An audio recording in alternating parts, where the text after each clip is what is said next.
Awareness of thoughts is difficult. I consider it advanced practice. And so I rarely teach that with beginners, and I sometimes touch on that with intermediate practitioners. Um, so I think what you're kind of referring to is a little bit more in the advanced category. And so, when we're bringing awareness to thoughts, it's not about not thinking.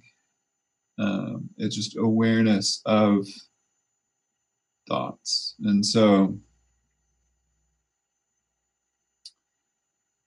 like for like training wheels on this, it's good to, I think noting practice can be very helpful, and to sort of limit the number of options that you have with the types of notes that you use. So, for example, we can start out by noticing basically like three types of thoughts. You could even say two, but like, and I actually said this in the meditation itself, like thoughts of the future or the past. You could kind of weave in maybe a thought of the present moment. It's a little sticky because if you're thinking about the present moment, usually the moment has already like passed by you. But I think for sake of simplicity, it can be helpful.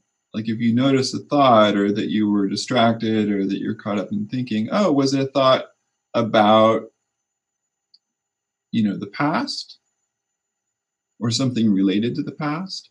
Or was it a thought about something that might happen in the future? So kind of just labeling or noting past or future thinking. You could then like expand it after you practice with that towards um, types of emotions, or like flavors of emotions that are associated with the thought. So, oh yeah, thought, of remorse, thought of craving, fantasy, um, uh, sadness, frustration, insufficiency, like fear. Oh yeah, and so just kind of boiling it down and noting the type of thought. Maybe like even just feeling into the energy of the body as I had that thought, and then allowing ourselves to then move on to whatever is happening right now. So, oh yeah, now there's a smell. Now there's a new emotion. Now there's a um, sound. So not getting caught up into that thought that happened 10 seconds ago, 15 seconds ago, and now 20 seconds ago, but like trying to keep up with what's actually happening as a practice. I'm not saying suppress anything, but just as a meditation, just to continue practicing, like staying in tune with whatever's actually here right now. Um,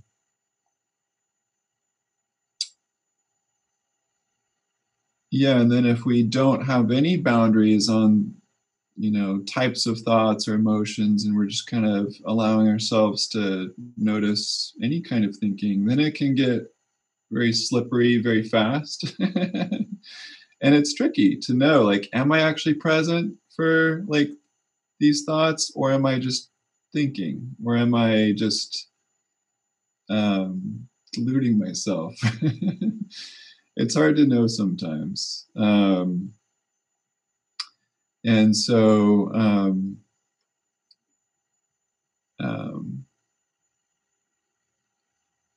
sometimes when we're very aware that there are thoughts happening, and we feel like we can kind of take a step back and witness those from a grounded place in the body, where we can stay connected with other things that are actually happening, especially with physical sensations. Like, can I stay in tune with my body as I kind of bear witness to thoughts happening?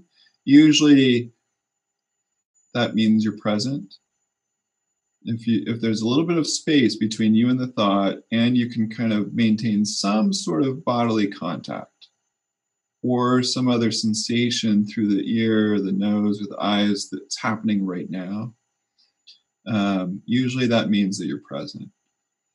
Um, but if you're kind of in this kind of like daydreamy, like delicious, um, you know, thought pattern about something very pleasant, maybe you're a little bit of aware of thinking, but maybe you're just kind of thinking, but it's just very pleasant. Um, and it's not always binary, but I think rules of thumb are: can you notice some level of sensation in the body as you're bringing awareness to thoughts, and um, is there a little bit of space between you and the thought? So those can be useful questions to ask, just to kind of check how present am I right now.